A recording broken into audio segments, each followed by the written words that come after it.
چې هغه حجره بیا پروټینونه نشي جوړولی. صحیح ده؟ دا دغه وایي چې ما تاسې درکړو یو کوچنی راهنمایي چې وروسته به په هغو ځای کې وایي. په هر صورت یو بل ډېر مهم ارګانیل چې ده هغه څه ده ګولجي اپاراتس ده. صحیح ده؟ چې هغه درې پیسه لري فکر کوم سیس پیس ده او انټرمیډیټ پیس ده او ټرانس پیس. همدغسې به انشاءالله ډېر وخت کېږي ما تکرار کړي نه دي. خو په هر صورت ګولجي اپاراتس بیا څه شی ده؟ فابریکه ده. صرف لکه تاسې فکر کړی یو چېرته تاسې سفر لرئ په میدان کې یو نفر ناست وي صرف په پلاستیک ورسره وي د هر چا بکسونه سره کم کوي پلاستیک یې اچوي وغورځوي پلاستیک پر خپلې پیسې اخلي او غواړي. دا عین همدغسې په حجره کې دننه هر شی چې جوړېږي نو ګولجي اپاراتس به هغه څه کوي پلاستیک یې بیا اچوي وغورځوي. دا معنا چې تر یو شاوخوا یو ممبران اچوي پیک کوي. صحیح ده؟ یعنې کله چې په دغه سیس پیس کې دغه پروټین پس کې دغه انسولین ومایي مثال دا داخلي دا چې ځي تر څو پورې چې دا ګولجي اپاراتس څخه تېرېږي که په دې کې څه کمی او زیاتی و هغه یې ورپره کېږي او بالاخره د یو کڅوړې په ډول سره یعنې ویزیکل په ډول سره څه کېږي دلته غورځول کېږي چې دې ته بیا موږ تاسې څه وایو سایټوپلازمیک انکلوژنز. صحیح ده؟ دغسې ده که نه ده؟ همدغه ورته ویل کېږي. نو د ګولجي اپاراتس هم موږ تاسې وپېژندل. نور مهم ارګانیلونه په حجراتو کې دننه چې شي دي لایسوسوم ده مثلا. لایسوسومونه مثلا لایسوسوم موږ تاسې پېژنو چې هغه په اصل کې عین همدغسې یو پرده لري لکه د فرض کړئ حجروي غشا او پر مابین کې څه شی شته؟ انزایمونه دي. دا چې کله جوړېږي اول پرایمري لایسوسوم وي بیا سیکنډري لایسوسوم وي او بالاخره ترشري لایسوسوم وي. هغه لایسوسوم ده چې تر ټولو فعال انزایمونه لري.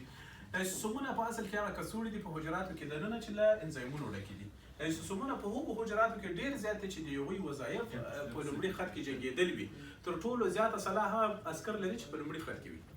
مثلا نیوټروفیلونه صحیح ده او یا ماکروفاجونه. د هغو لایسوسومونه چې وګورئ بیخي په سلهاوو ډولونه انزایمونه پکې شته. صحیح ده؟ ټول دغه انزایمونه چې اول جوړ شي په پرایمري لایسوسوم کې فعاله نه دي. ولې؟ ځکه چې نه ځکه چې د دې د داخلي مایع چې وي دغه اسیډیک نه وي. اکثره انزایمونه د خپل فعالیت لپاره یو تیزابي محیط ته ضرورت لري. بیا وروسته د دې په حجروي غشا کې یو هایدروجن پمپ وي. هغه هایدروجن ورپمپ کوي تر څو پورې د داخلي انوایرمنټ چې دغه سره کوم شي اسیډیک شي. بیا هغه انزایمونه یې فعاله شي. هغه نو بیا داسې هغه عسکر وي چې اسام روزل شوي وي سترګې چې سري وي. دغسې ده که نه ده؟ لایسوسومونه چې هر وخت کې د باندې ورته ضرورت سو دا به د باندې داسې نه دی دا د باندې د حجرې څخه ترشح کېږي وځي. دا معنا چې لایسوسوم دغه وړتیا لري دا مایکروټیبیول په واسطه باندې کار کېږي. ګوره راکشېږي لکه تقلص چې ورکې شه کومې خواته راځي حجروي غشا ته نږدې راځي او بالاخره خوله د باندې خلاصوي. کوم انزایمونه چې پکښې دي هغه د باندې هغه په ځینې وختونو کې په اکثره وخت لایسوسومونه څخه دننه په حجره کې کار اخیستل کېږي. په حجره کې دننه مثلا یوه حجره ده لکه مثلا ما یې مخکې مثال واخیست مکروفاج. هغه یو دغه ویني یو بکټریا ده فرض کړه. صحیح ده؟ مایکروبکټیریم توبرکلوز باسیلای ده مثلا. دا ورته راغله چې دا ورنږدې شول لومړی د ده په حجروي غشا کې ګلایکوپروټینونه دي چې په یوغه سره یې پېژني. صحیح ده؟ په یوغه سره د دې سره په تماس کې راغی دا نو شي سیګنل یې ورکړو فعاله شو. بالاخره دغه اکټین فلامنټونه مخې خواته جوړېږي شاته سره کم کېږي تخریبېږي جوړېږي بالاخره شي ورڅخه جوړ شي او سیوډوپوډس ورڅخه جوړ شي. میکانیزم یې داسې چې د اکټین فلامنټونه یې مخته جوړېږي شاته تخریبېږي دغسې او بالاخره به دغه وخوري چې دغه پروسې ته موږ ته څه وایو؟ فاګوسایټوسیس. آفرین. کله چې حجرې ته د یو څاڅکی د اوبو داخلي د شحمیاتو یو بل شی داخلي هغه ته بیا څه وایي؟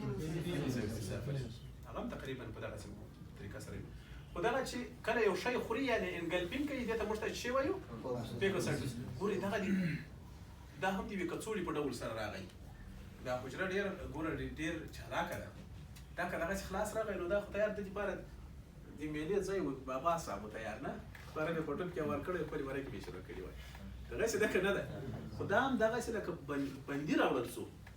دغه کڅوړه بالاخره راوړل کېږي د لایسوسوم سره یو ځای کېږي.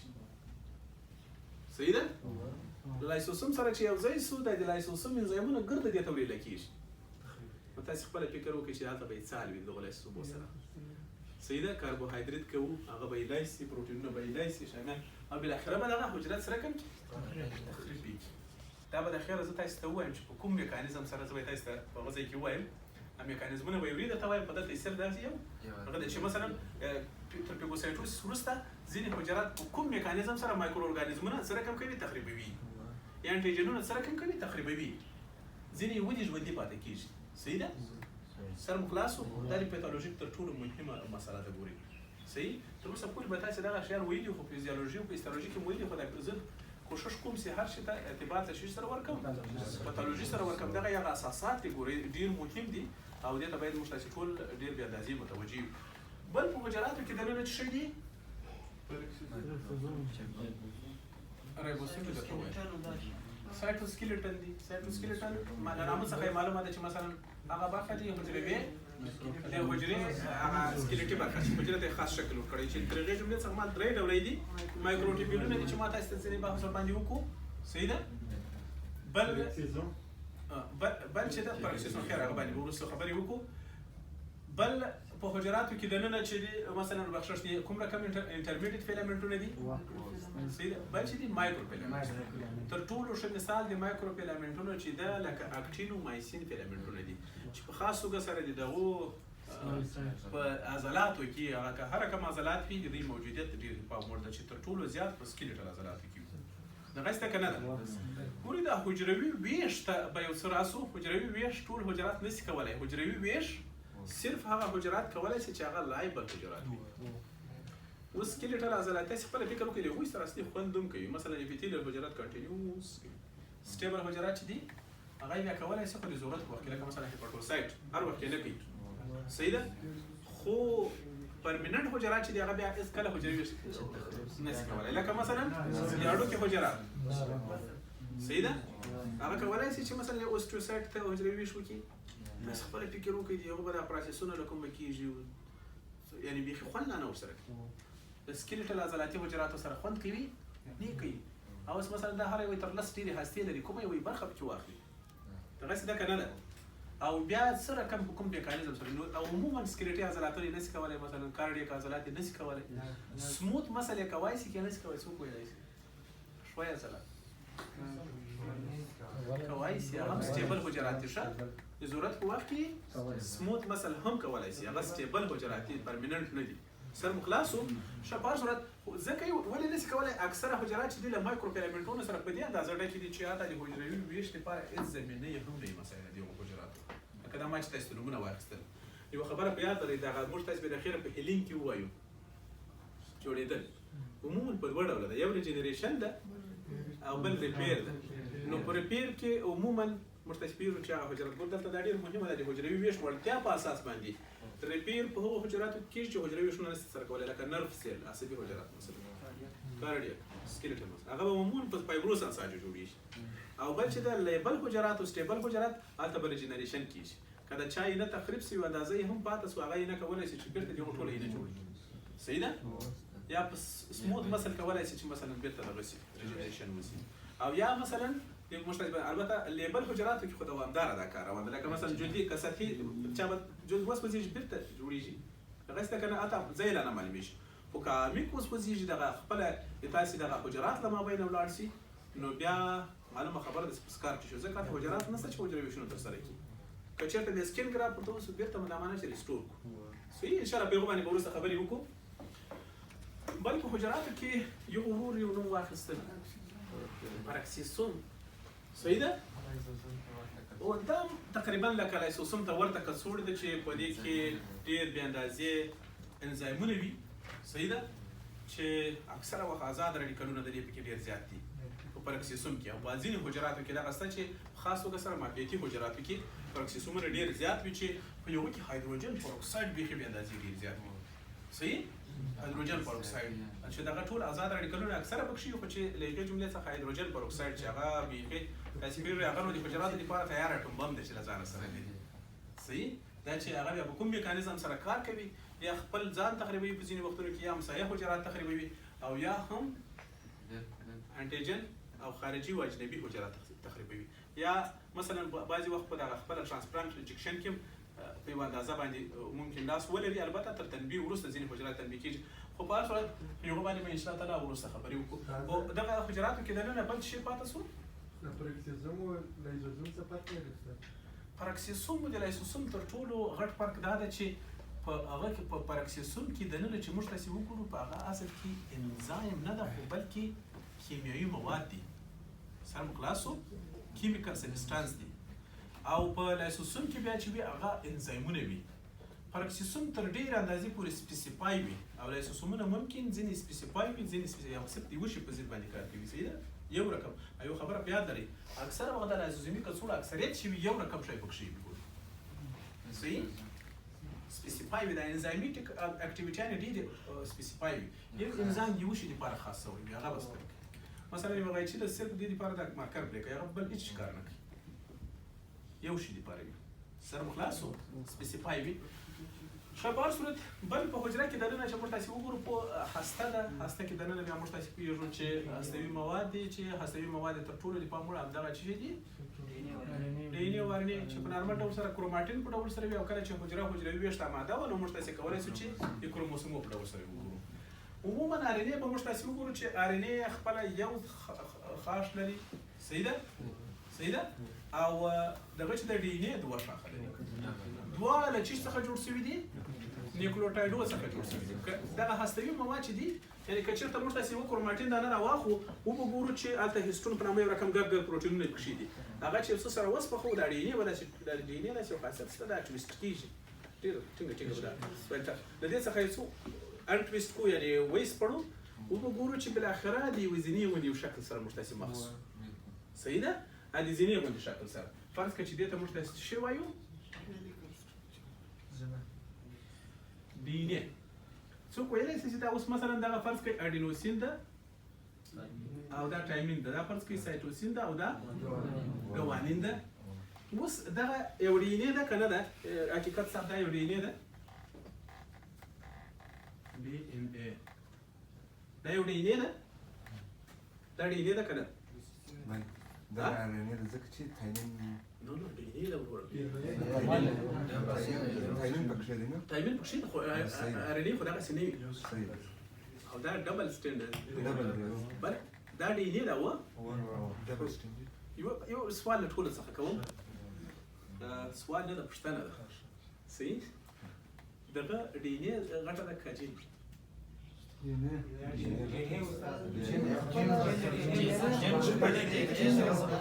یو نفر ځواب راکړه یو نفر استاد زمان جن چې دی خپل د جن ایس څخه چې جوړ جن په ځان باندې ډي ان اې باندې څو نیوکلیوټایډونه اضافه کېږي یو جین جوړوي ته وایې چې جین غټه که ډي ان اې یا زه وایم چې ډي ان اې غټه اصلا استاد جین خپل ډي ان اې غټ شی ده غټ شی هغه یو هذا كروموزومون خلاص جین برعکس جین غټ ده رښتیا دی وایي رښتیا وایي دا د جین بیچاره نوم کوشنی ده خو دا ډېره غټه ساحه صحیح ده د جین نوم او ډي ان اې نه نو ډي ان اې ډي اوکسي رایبونیکلیویک اسید که ډېر غټ نوم ده خو دا ډېر کوچنی ده اوس یو ډي ان اې ده څوک نه شي ویلی چې دا ډي ان اې ده خو دا یو جین په هېڅ صورت سره نشي کېدی ځکه چې په جین کې په یوه جین کې په زرهاوو یا په سلهاوو ټریپلیټونه وي یو ټریپلیټ کې کم تر کمه 3 نیوکلیوټایډه ضرور دي صحیح ده جین اوس فرض کړئ ډي ان اې خو صحیح ده دغه دواړه خواوو ته له دې سره نور نیوکلیوټایډونه مشتتلی شي عام تر ټولو ورده ډي ان اې کېدای شي 1 میټر وي صحیح ده او په دغه ډي ان اې سټرین باندې کېدای شي چې په زرهاوو جینونه پراته وي دا ټول ته موږ تاسې یو ډي ان اې خو دغه کوچني مالیکول ته هم د ډي ان اې مالیکول ویلی شو البته چې ما ته له ډي ان اې څخه مطلب ډي ان اې مالیکول و اوس دا د ډي ان اې یو مالیکول ده صحیح ده د ډي ان اې مالیکول ده خو دا یو کوچنۍ ساحه ده صحیح خو جین موږ ته یې څنګه تعریفولی شو یوه مشخصه ساحه چې د ډي ان اې په بازو باندې پرته ده مثلا دا د ډي ان اې یو دغه ده یو اوږد زنځیر ده صحیح فرض کړئ له دې ځای څخه تر دې ځایه پورې دا ساحه چې پرته ده مثلا دا یو جین ده د دې جین وظیفه څه ده مثلا ما مخکې داسې مثال وویل مثلا تایروسین جوړول دي صحیح ده تایروسین جین دلته پروت سر مو خلاص ولې اوږده ساحه ده دلته چې امینو اسیډونه پکې ترتیب شوي دي دا عموما د ټریپلیټ په شکل سره وي یو ټریپلیټ به وي هر ټریپلیټ کم تر کمه 3 پیسز لري فرض کړه دغه یو ټریپلیټ ده ښه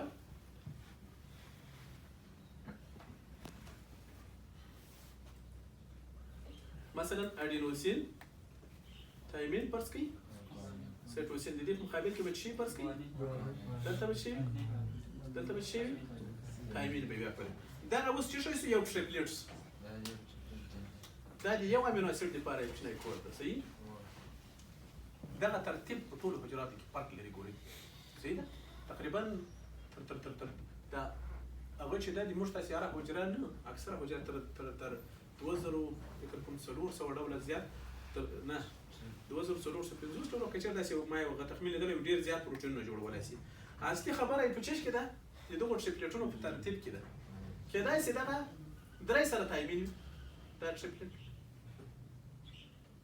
صحیح ده کېدای شي یو پکې سایټوسین وي 2 تایمین دغه ترتیب یې فرق لري په دغو ترتیب کې ګورئ که یو هم پکې تغیر راغی مثلا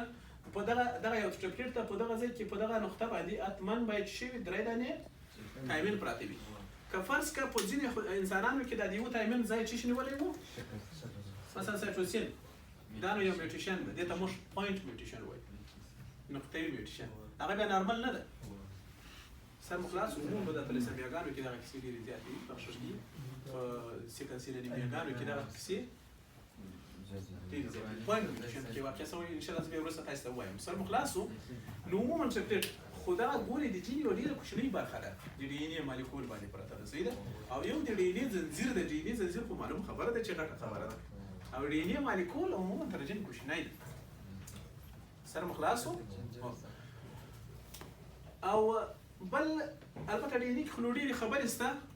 یو دانه هغه به زه تاسو ته وایم دغه یو نیوکلیوټاید به زه لږ سم در وکړم نمبره به یې درسم فکر کوم بس څو بجې دي ښه پاس سره دغه وخت پکې تېر کړو دا تاسې د پوښتنه یاد له ځان سره وساته وبخښه چې وخت مو نه یې ضایع کړی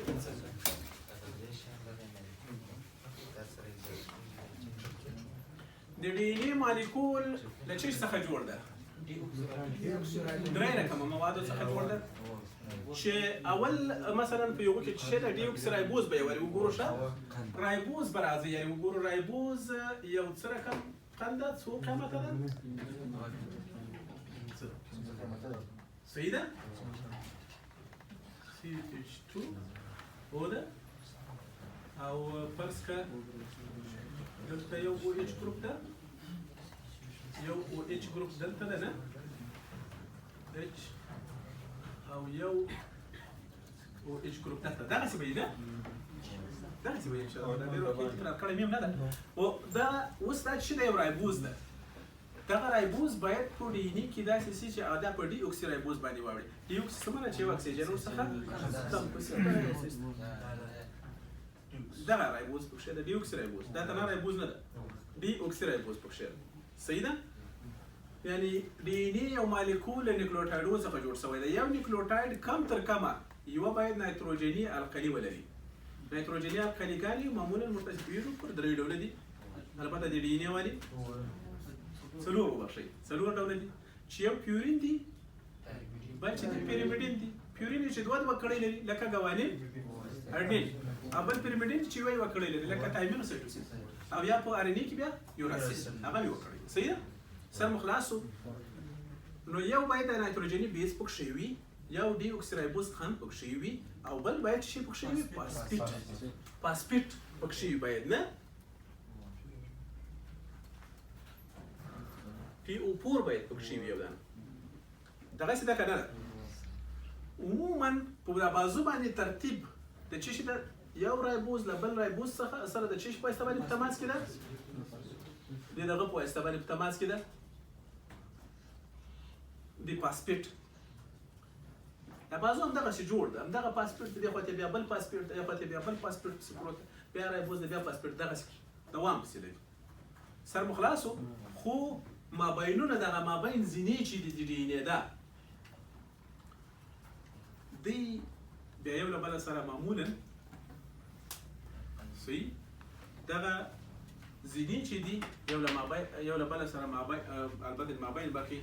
دا معمولا د نایتروجني القلیګانو ترمنځ هایدروجنیک بانډ باندې صحیح درې ګوني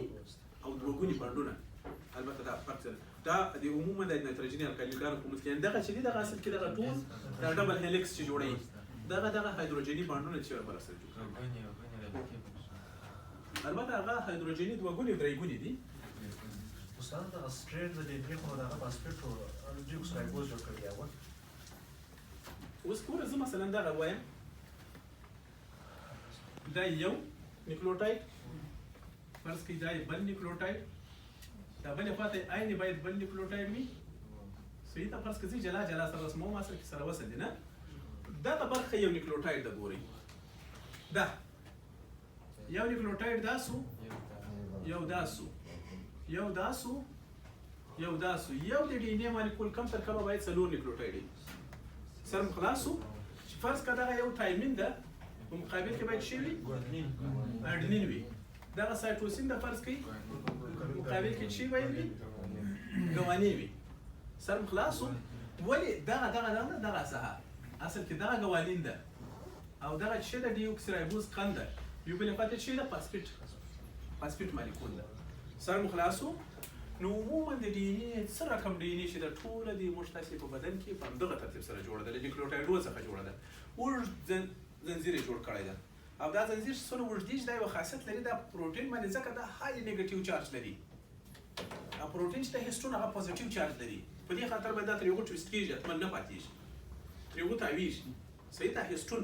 پروټینو او بالاخره یې څه جوړ کړي یو رقم دانې یې جوړې کړي چې هغه دانو ته موږ څه وایي کروماټین صحیح ده دغه ټولو حجراتو کې ډي ان اے دغسې نه وي چې ته به ورته ګورې زینه غوندې وي ته به ورته خوشحاله یې چې هغه مایکروسکوپ کې مې ولیدل داسې دا ډېر غټ کار غواړي په الکترون مایکروسکوپ کې کتل کېږي او هغه البته خپل دغه لري طریقې لري چې اول دا ډي ان اے سره کوم کې انټویسټ کې د یو څه ګوري او بیا په یو باندې لیکلي نه وي چې دغه ډول اډین پې لیکلي دي ګوانین پې لیکلي دي صحیح دغه ستا په خپل هغه لیاقت پورې اړه لري چې ته تر کومې اندازې پورې کولی شي عموما د ځینې ارثي ناروغیو په تشخیص کې د ډي ان اے تجزیه ډېره د پام وړ ده دا چې ډي ان اے څنګه تجزیه کېږي د خیره موږ تاسې بیا ووایو مثلا حتی د یو انسان څنګه په خپل ډي ان اے باندې معلوم طبي عدلي کې له دې څخه ډېر کار اخیستل کېږي او عموما د موږ تاسې بدن کې څه رقم پروټینونه جوړېږي که هغه انزایمونه دي